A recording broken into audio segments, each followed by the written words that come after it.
Welcome back. I'm Gruftikins, and here we try to catch some of the news stories from around the globe that you may not see on your standard news networks.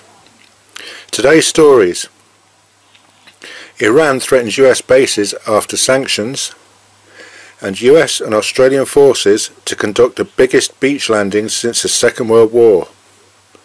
So let's get into it. On Monday, a high-ranking general in Iran called US sanctions against the Iranian Revolutionary Guard Corps, or IRGC, a wrong calculation, and said imposing these sanctions would be a risk to the US and its bases and forces stationed in the region. The sanctions were in response to the test firing of ballistic missiles by Iran, which goes against a UN resolution banning such tests for 8 years. Iran of course denies this and says the resolution doesn't count, as their country's missile power is defensive and will never be subject to negotiation on any level. In fact, the Iranian president has said that they would continue its missile tests and don't need anybody's permission. Iran and North Korea are allies and both view Western powers, particularly the US, as adversaries.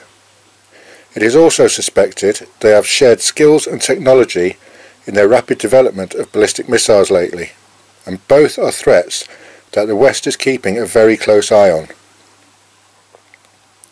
Elsewhere, the US military and Australian Defence Force are embarking on a massive joint exercise called Operation Talisman Sabre.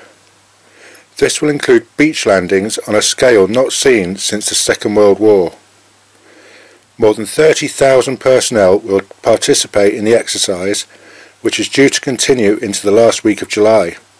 Designed to focus on training a US and Australian task force, it will include the US Navy aircraft carrier USS Ronald Reagan, as well as 20 other ships and over 200 aircraft. A huge operation. They will be training using numerous scenarios including sea, land, air and cyber warfare, and it will be conducted from multiple locations both in the US, the island of Guam and Australia. With the ongoing tensions in North Korea, this is being used as field warfare practice and preparing armies for a real-life invasion scenario. The commander of the Army's 1st Division, Major General Paul McLachlan, said everyone is watching the news at the moment, and seeing how uncertain a place the world is gives us a fantastic opportunity to practice high-end warfighting skills. He also said it is no good constantly using really high-end technology against a low-end enemy. In other words, tech is all very well, but you still need good soldiers on the ground. Let's hope it won't come to that. I will try to keep you informed of stories I catch from around the globe, so please hit that subscribe button. And don't forget, the world is watching, so please be kind to each other.